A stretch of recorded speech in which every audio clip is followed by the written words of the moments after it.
Proud ako na makilala ko po kayo magmula kay John Vargas at Ako si Jess Garcia. ikaw si Jess Garcia.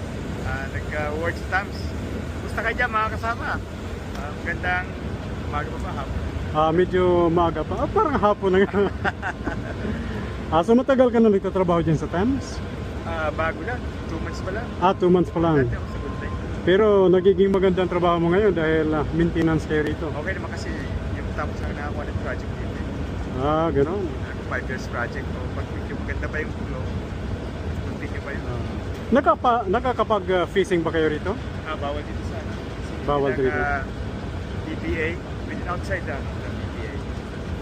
Okay, ano nga pala pangalan mo, Jess? Yes. Jess.